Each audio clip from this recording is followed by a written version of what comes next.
Hello, America. My name is Dylan John, and you are listening to Nature and the Nation.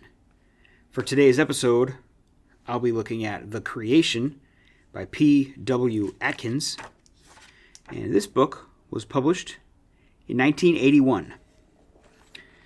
There is a newer edition, but I don't think a tremendous amount has changed. A new chapter was added about mathematics, but I'm okay without that chapter. This is an interesting and peculiar book. It's about the universe and a potential theory about the creation of the universe. There are some things I like about it, like most books. There's some things that get on my nerves about this book. And let me just mention the things that bother me about it first, because they stand out to me. And the first of those is the format. This book is written, let's see how many pages. This is 127 pages. Now the format here is that it's only written on the right-hand side, on the right-hand pages. And the left-hand pages are where he puts various notes about the text. And it's challenging to read. They're not really notes in the sense of like footnotes. They're just little addendums, little pieces of information that relate to the content of the right-hand side of the page. And it's challenging because you kind of have to read the right-hand page and then the left-hand page to see the notes. I feel like if it was worth giving it space in the book, he should have just embedded it in the text itself. It's awkward. This is the only book I've ever seen that does that, and there's a reason for that. It's awkward and challenging to try to jump back and forth between the notes and the book, and you don't really need to read the notes, and he specifically says, like, you don't really need to read the notes, but if you want to read the notes, which you probably would if you're curious, it's kind of awkward to do so. So I wish that hadn't been arranged in that way. And the other thing about it is that because it's 127 pages and the text is really primarily written on the right-hand side of the page, what's intended to be the actual text of the book, it's really only half that number of pages, which leaves it at 60-something pages. So from that perspective, it's actually a very short book. And that's partly a problem because he's talking about some very complicated stuff. He's talking about physics and quantum mechanics and the nature of reality. And probably there are parts of it that could stand to be explained a little bit more clearly. When you're dealing with these sorts of topics and you're writing for a general audience, which this book is theoretically written for a general audience, some of the things in here could stand to be explained a little bit more clearly. We're not all physicists. Not that any of it is really incomprehensible, but for someone that doesn't study this stuff for a living, it could certainly use a little bit of fleshing out in spots. But that's fine. I essentially understood the book, so it's not a huge complaint. If I were writing it, I probably would have done it a little differently, but I didn't write it. But it is pretty interesting. The good parts about the book are that it is very interesting, and it's not just mumbo jumbo. This guy Atkins is a professor and an author. He's written a bunch of textbooks about physics and quantum mechanics and stuff like that. And he's a very intelligent guy. And it's an interesting theory here. He's essentially talking about how the universe was created, how all the stuff in the universe came to be, and I'll explain it as I read. Like all my episodes, I'm going to read a couple of sections, and then I'm going to have some commentary on the parts I read. One thing that I'll mention in the very prologue, I'm not going to read from the prologue, but he does, or the preface, I should say. He does say in the preface, he says that this is an essay in extreme reductionism and militant rationalism. Reductionism is often a sort of dirty word. People will use it as an insult or a critique, or, oh, that's a very reductionist argument. And I think that it's perfectly fine to make a reductionist argument. This book is extremely reductionist, and it's also extremely accurate. This is the way the world works. Toward the end of the book, he gets into more speculative stuff when he gets into, how it is that the universe itself came to exist, why there is something rather than nothing. It becomes more speculative at that point. But on the whole book is just a very clear and accurate description of the way reality works. And it is reductionist.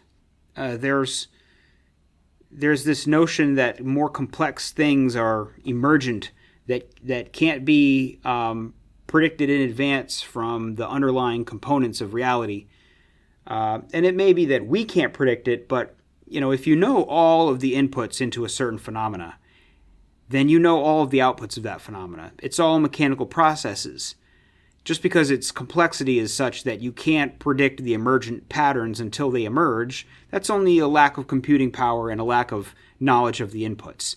I believe in a very strict reductionist view of the world, and that everything really could be predicted if we had adequate computing power, and I think this book backs that up. And he's got an interesting premise. I'm going to jump in here and start reading from chapter 1, called Obvious Things. I'm not sure how obvious it is, but I suppose it's obvious once you have read it, or it's obvious if you're a physicist. But there's a couple of points here in the very beginning that lays the foundation for what it is he's doing, what he's trying to explain here. So here he says, quote, "A great deal of the universe does not need any explanation. Elephants, for instance. Once molecules have learned to compete and to create other molecules in their own image, elephants and things resembling elephants will, in due course, be found roaming through the countryside. The details of the processes involved in evolution are fascinating, but they are unimportant. Competing, replicating molecules with time on their hands will inevitably evolve. Some of these things resembling elephants will be men. They are equally unimportant. It is undeniable, but not necessarily predictable, that molecules, once they have stumbled upon reproduction, will, somewhere or other, here as it happens, band together into corporations shaped into the form and having the functions of men, and that these men will also one day be found roaming through some countryside. Their special but not significant function is that they are able to act as commentators on the nature, content, structure, and source of the universe, and that as a sideline they can devise and take pleasure from communicable fantasies. Molecules, equipped for competition, survival, and reproduction, are also devoid of significance. It is undeniable that they can emerge given the right mixture of ingredients, a stable, warm platform, and time. Small molecules evolve into bigger ones by eating smaller ones, although it is not always clear which is the eater and which is the eaten. Little molecules eat by impact, and what emerges from their collisions is sometimes a bigger molecule, more atoms strung together, or an atom in the original molecule replaced by a cluster of atoms in the new. Sometimes an almost complete molecule remains incorporated into the network of atoms in the original molecule, like a fly in a web. The winners of such dinners can in turn go on to others, and successful diners develop more sophisticated way of trapping dinners. In due course, the sophistication becomes so great that the really successful keep the less in herds, and devouring is governed by philosophical and economic speculation. Even little unsophisticated primitive molecules are insignificant. It is undeniable that they can emerge into existence if the appropriate atoms are available, for little molecules are just a few atoms stuck together, and atoms stick together. If there are atoms, there will in due course be molecules, and if there are molecules on warm, wet platforms, there will in due course be elephants. I'm sure you can see where we're heading. Suppose you were to set about designing a universe. If you were omnipotent, you could draw up a detailed specification of all creatures, great and small. If you were designing our present universe, you would include a specification for an elephant. But elephants have turned out to be inevitable, given molecules capable of competition and reproduction and experiencing the environmental history of this planet. Therefore, if you were not pressed for time, a much simpler approach would be to specify an array of fighting molecules, bring them together, and sit back and wait.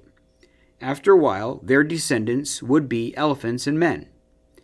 Yet, complex molecules emerge from simpler ones inhabiting planets, and so the specification could be simplified still further. That simplification can itself be simplified, for if you merely specify the elements, and perhaps some other things, sooner or later there will be elephants. The question that now arises is the following. Suppose you prefer to be an infinitely lazy creator. What is the minimum specification you can get away with? Need you really go to the trouble of specifying 100 or so different kinds of atom? Is it possible to specify a mere handful of things, which, if they exist in the appropriate amounts, lead first to elements and then to elephants?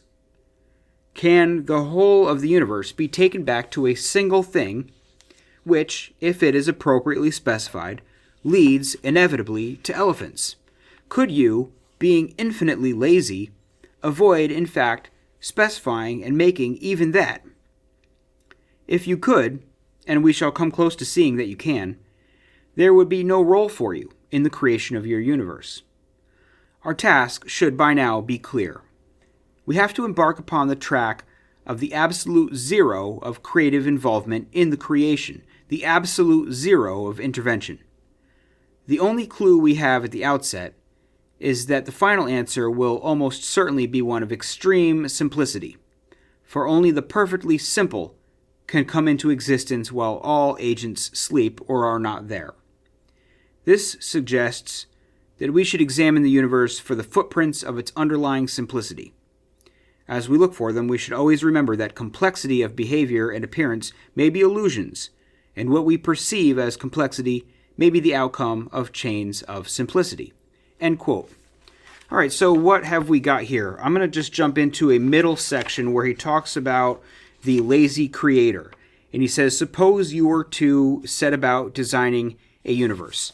So think about, just to start off, think about the present existence of the world. And if you were a creator deity, if you were God and you were creating the world, you could specify each person that exists in the world and create them out of clay or what have you. You could create all of the various people in the world. But you could also do things a little easier and say, only create two people, Adam and Eve. And then give those two people the mechanism whereby they themselves would reproduce and create all the other people. You don't have to make all of the people. You only have to make two of the people and a mechanism for reproduction, okay? So the idea here is you can be lazy if you're the creator and you don't want to create every single person. You can just lay down a few things in the beginning. Two people and a process, right? But then if you say, okay, well, let's discard Adam and Eve and let's look at evolution. What if you don't need to create the various species? You don't need to create the elephants and the humans and the peacocks and the everything else. You just say, look, if I just create some replicator molecules and I give them the capacity to evolve, and then I just let them have at it, and they compete with each other, and they replicate each other, and some of them survive, and some of them are destroyed through the process of natural selection. They evolve, they change, and over time, they evolve into all of the various species. I don't have to create all the species, I just have to create a couple of molecules and put them in an environment whereby they can evolve. Okay, well, what if I was even lazier? Because atoms themselves, given time, form into molecules, and eventually those molecules will form into replicator molecules. And if you go back and listen to the episode of The Selfish Gene, I talk more about the replicator molecules and their processes. But let's say you just create the various elements, the various different types of atoms. And given the right environment, those atoms will make replicator molecules, and those replicator molecules will evolve into all the various life forms. Well, what if you were even lazier than that? And you say, I don't want to create all of these various elements from the periodic table of elements.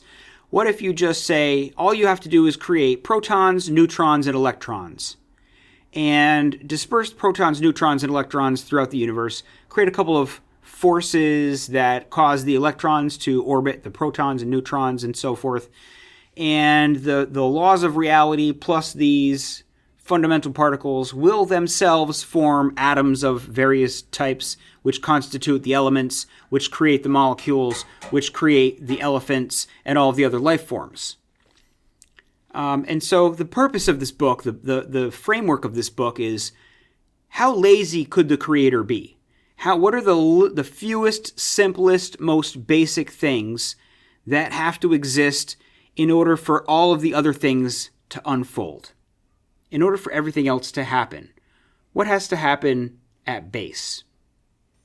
And he goes right back down to three-dimensional space, the time-space continuum, and he basically tries to say that at the end of the day, nothing is necessary, that the creator could be infinitely lazy and do absolutely nothing, and the universe would still come into existence by chance.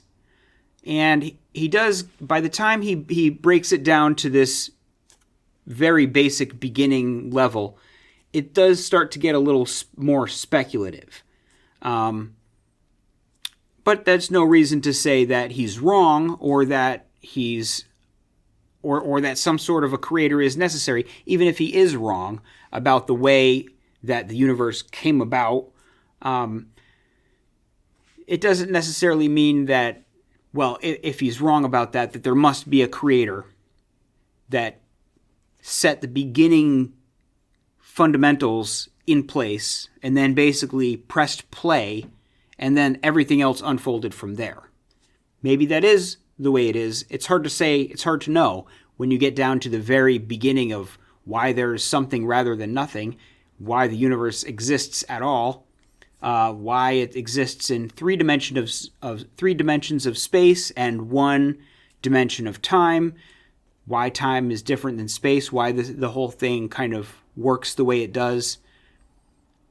It starts to veer into the realm of, I don't know if I should say the unknowable, but certainly like the limits of what we currently know about the way reality is structured. But it's an interesting kind of parallel to the concept of the vanishing, the god of the vanishing horizon, whereby whatever area of reality that we have not yet adequately explained, that's the area where God lives, right? So that everything is explained in the world. And the beginning of the world, the very origins of creation, is the part that we can't quite put our finger on. And so that must be where God is.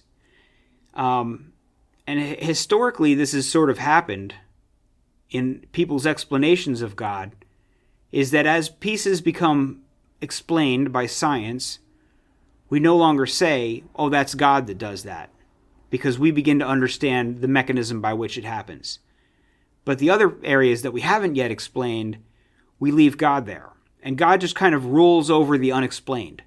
And the more we chip away at the unexplained, the smaller the area is for God to exist in, until it's just like the clockmaker God, the God who winds the whole thing up, presses play on the Big Bang, and then is basically hands off from there, and everything unfolds from the Big Bang. It's almost like you start to think, you know what, maybe even if we haven't explained it, at some point we're going to explain it, and there's going to be no space left for God to hide in the unknown.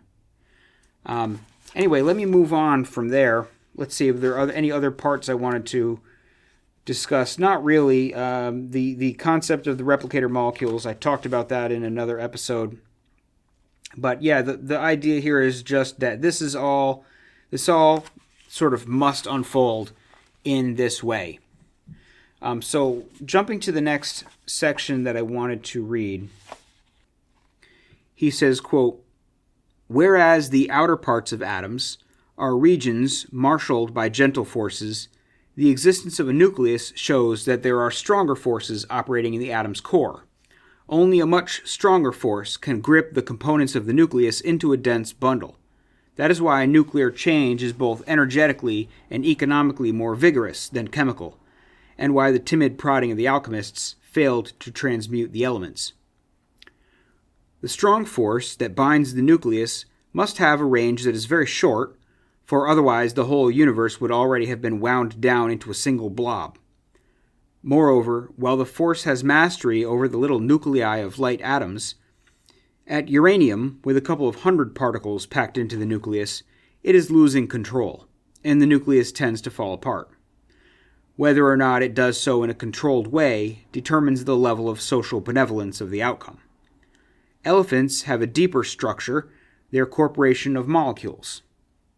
Molecules have a deeper structure, their atoms weakly stuck together.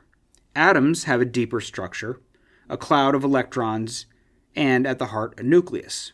Nuclei have a deeper structure, the cluster of protons and neutrons strongly bound together. Is the onion infinite? It appears not. One more layer is known, and is found when you try to crack open protons. You find you cannot, which is significant, but you can discern inside them their constituents, the quarks. Like electrons, the quarks appear to be without spatial extent and to lack a deeper structure. They have character without extension and are substance without inside.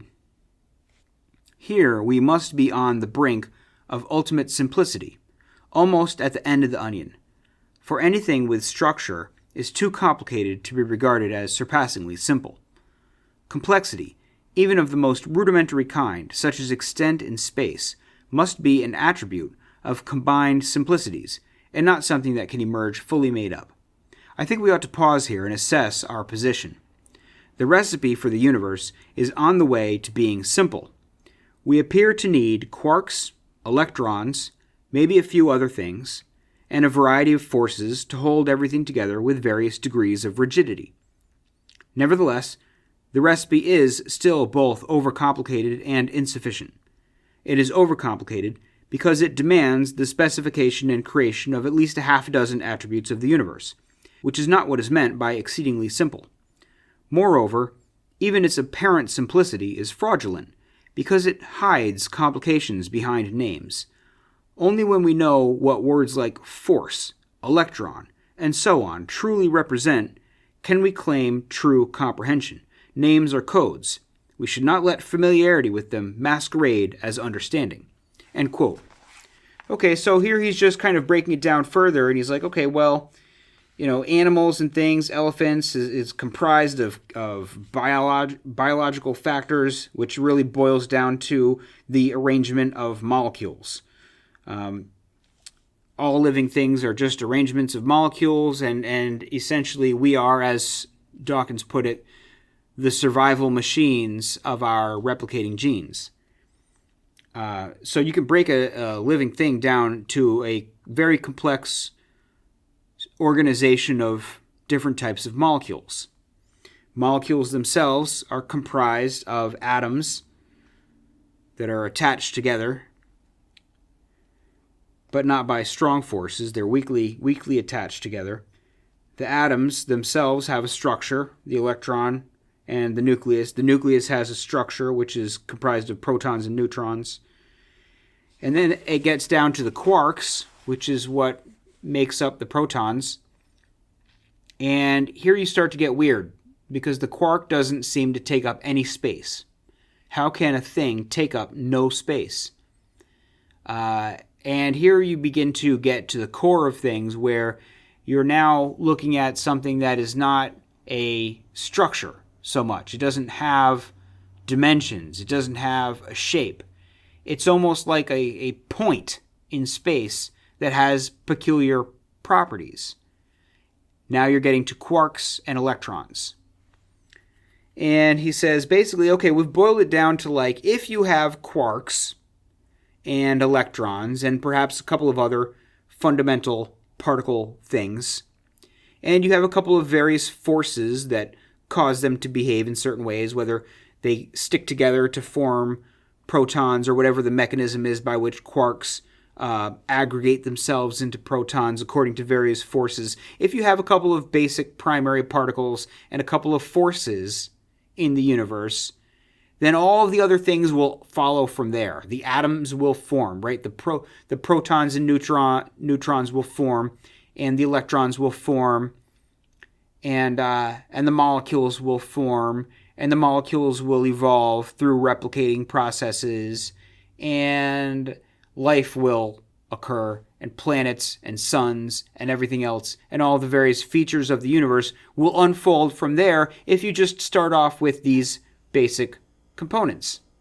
But he says even that's not simple enough, because we still haven't really decided what the heck a quark is, nor what the forces are that hold them together and why they exist and why they do that. What do we mean by a force? What is a force? What is an object? What are these things? What do they mean? But essentially we're getting closer to the nature of reality. So let's jump to the next section. He's talking about change, and he spends a portion of the book here talking about change. Actually, a number of the chapters are called like why things change, how things change, where things change, and the change it's important because, like I believe it's the second law of thermodynamics, which is that everything is moving toward entropy. Essentially, everything is degrading in a way. And he talks about that here, and it's pretty interesting. He says, quote, "Change takes a variety of forms. There is simple change, as when a bouncing ball comes to rest or when ice melts. There is more complex change, as in digestion, growth, reproduction, and death. There is also what appears to be excessively subtle change, as in the formation of opinions and the creation and rejection of ideas. Though diverse in its manifestations, change does in fact have a common source. Like everything fundamental, that source is perfectly simple. Organized change, the contriving of some end, such as a pot, a crop, or an opinion, is powered by the same events that stop balls bouncing and melt ice. All change, I shall argue, arises from an underlying collapse into chaos. We shall see that what may appear to us to be motive and purpose is, in fact, ultimately motiveless, purposeless decay. Aspirations and their achievement feed on decay. The deep structure of change is decay. What decays is not the quantity, but the quality of energy. I shall explain what is meant by high-quality energy, but for the present, think of it as energy that is localized and potent to effect change. In the course of causing change, it spreads, becomes chaotically distributed like a fallen house of cards, and loses its initial potency. Energy's quality, but not its quantity, decays as it spreads in chaos. Harnessing the decay results not only in civilizations, but in all the events in the world and the universe beyond. It accounts for all discernible change, both animate and inanimate. The quality of energy is like a slowly unwinding spring. The quality spontaneously declines, and the spring of the universe unwinds. The quality spontaneously degrades, and the spontaneity of the degradation drives the interdependent processes webbed around and within us, as though the interlocked gear wheels of a sophisticated machine. Such is the complexity of the interlocking that here and there chaos may temporarily recede and quality flare up, as when cathedrals are built and symphonies performed. but these are temporary and local deceits, for deeper in the world, the spring inescapably unwinds. Everything is driven by decay. Everything is driven by motiveless, purposeless decay. As we have said, by quality of energy is meant the extent of its dispersal. High quality, useful energy is localized energy. Low quality, wasted energy is chaotically diffuse energy. Things can get done when energy is localized, but energy loses its potency to motivate change when it has become dispersed. The degradation of quality is chaotic dispersal. I shall now argue that such dispersal is ultimately natural, motiveless, and purposeless. It occurs naturally and spontaneously, and when it occurs, it causes change. When it is precipitate, it destroys. When it is geared through chains of events, it can produce civilizations. The naturalness of the tendency of energy to spread can be appreciated by thinking of a crowd of atoms jostling. Localized energy, energy in a circumscribed region, corresponds to vigorous motion in a corner of the crowd. As the atoms jostle, they hand on their energy and induce their neighbors to jostle too, and soon the jostling disperses like the order of a shuffled pack. There is very little chance that the original corner of the crowd will ever again be found jostled back into its original activity with all the rest at rest. Random, motiveless jostling has resulted in irreversible change. This natural tendency to disperse accounts for simple processes like the cooling of hot metal. The energy of the block, an energy captured in the vigorous vibrations of its atoms, is jostled into its surroundings. The individual jostlings may result in energy being passed in either direction, but there are so many more atoms in the world outside than in the block itself that it is much more probable that at all later times the energy of the block will be found or lost, dispersed. Illusions of purpose are captured by the model. We may think that there are reasons why one change occurs and not another. We may think that there are reasons for specific changes in the location of energy, such as a change of structure, as in the opening of a flower. But at root, all there is degradation by dispersal. End quote.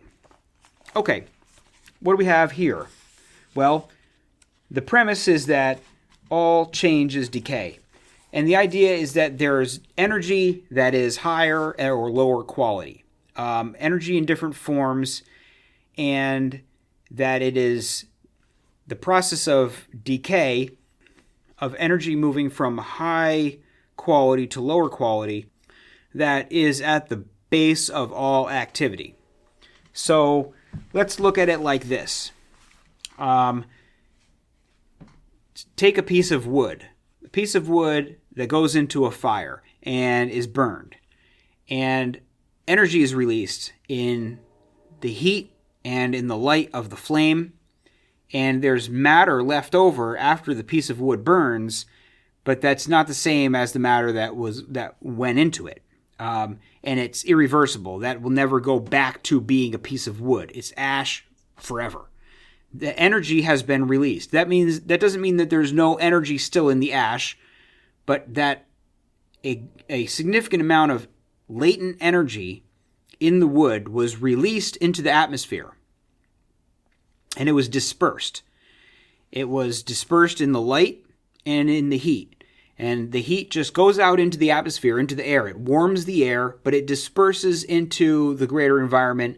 And as it spreads, it disperses and it becomes diffuse.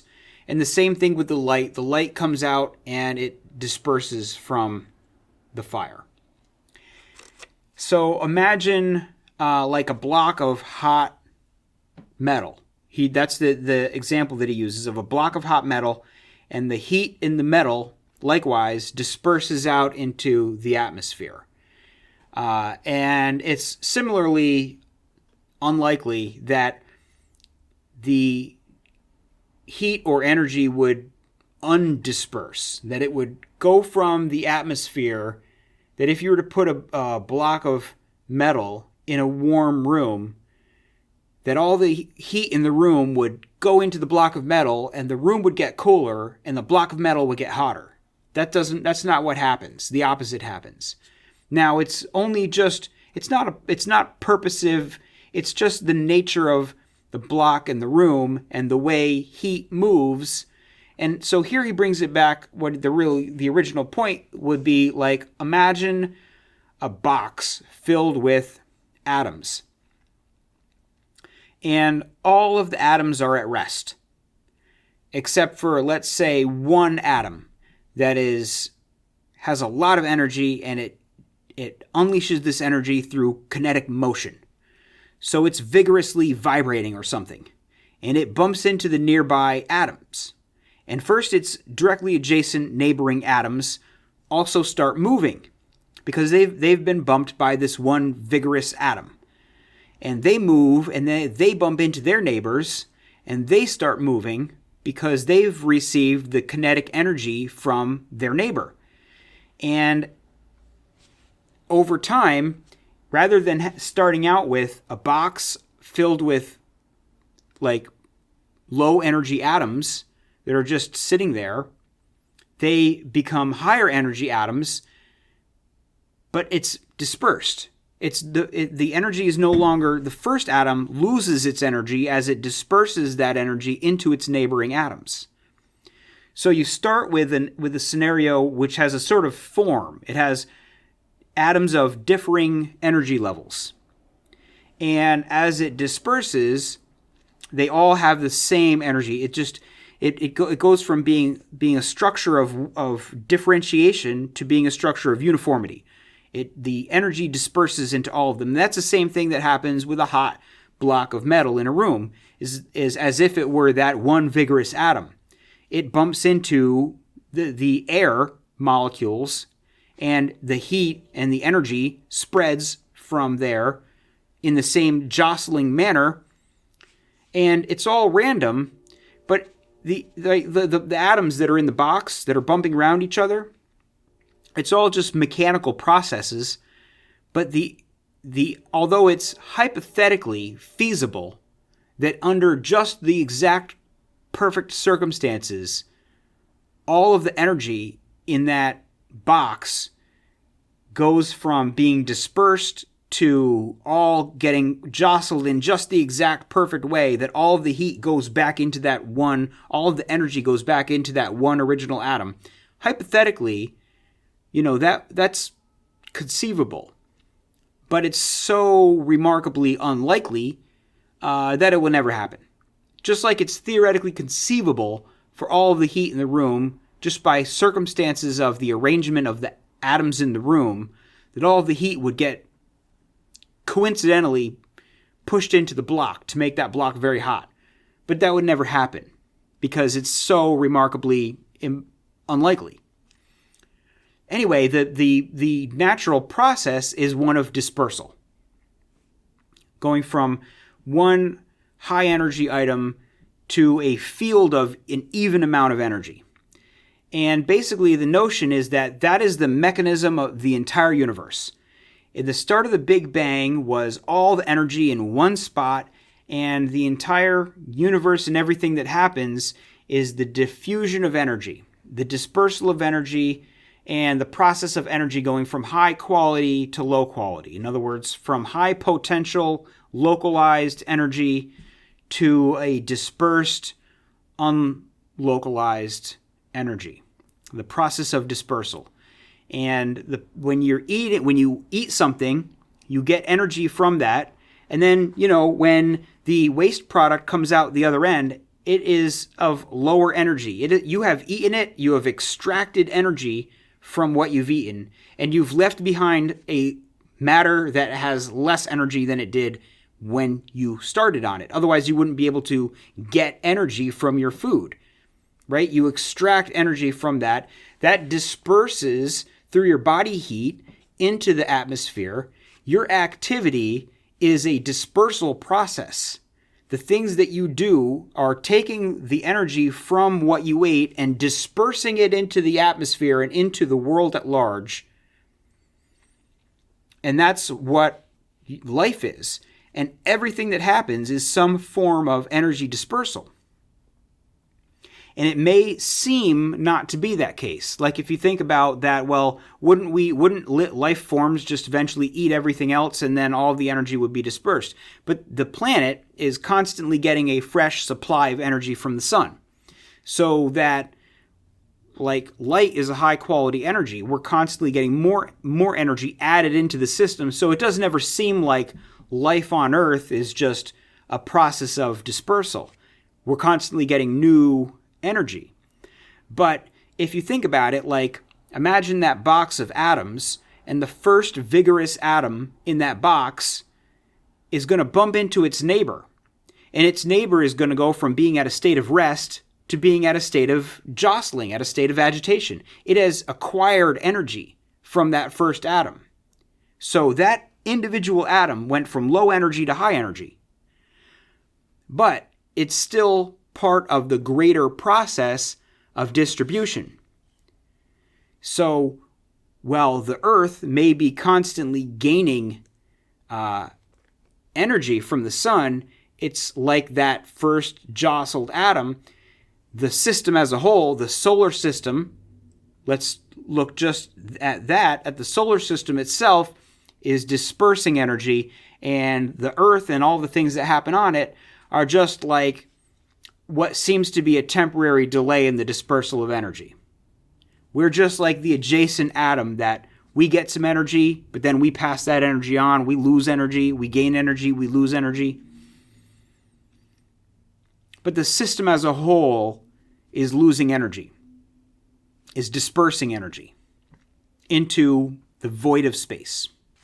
So that's a pretty interesting way to look at it, that it's like a clock that's wound up and has all this latent energy, and it's just unwinding. It's just processes unfolding that constitute the winding down of the universe in its inexorable march toward entropy. So at this point, I'm going to skip over a whole bunch of stuff and get to a bit that I want to read about the end. And this is where we start getting more into speculative stuff. He kind of puts forward a theory about how the universe itself, how reality itself comes to pass. And he says the following. He says, quote, "Space-time emerged by chance out of its own dust. There was no need for intervention. Before time and place formed, there were unrelated points, points that were not yet interrelated. They then lacked a geometry, and therefore were not yet space-time. Think of the primordial dust as swirling and as swarming momentarily into clusters. Initially, there are no relationships between the points. That point cannot be said to be next to that, or that one to precede that one, for nearness and sequence do not yet have a meaning. The swirling points may gather in sufficiently large numbers for relationships, patterns, knots, to be established, at least locally and temporarily. Sometimes a patch of this geometry may form outside time. Sometimes there may be a patch of time fleetingly existing outside space. Sometimes patches of points patterned into regions of both space and time may come and then scatter. Chance is unlikely to constitute a patch of 12-dimensional space and 15-dimensional time. Such a space-time is unlikely to fluctuate into existence because the degree of unassisted ordering required to establish such a complex structure is so great. But a one-dimensional strip of space or time, they are indistinguishable in one dimension, may flutter at hazard into existence. That existence arises through the haphazard, chance ordering of hitherto unrelated points, as real dust might blow into a line in the air, and like real dust it falls apart. For with its low dimensionality there is a poverty of neighbors and a concomitant lack of richness in its properties. The fleeting, one-dimensional universe that chance bred falls apart, and its incipient structure falls back into structurelessness. Elsewhere, but there is no where yet, and at other times, but there is no time anywhere, the dust of space-time happens to form into tiny universes of one dimension, but as they glitter into existence, they fail to survive and leave no trace.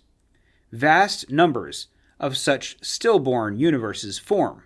They constitute a place or establish an epoch, but fail, scatter, and die without a history.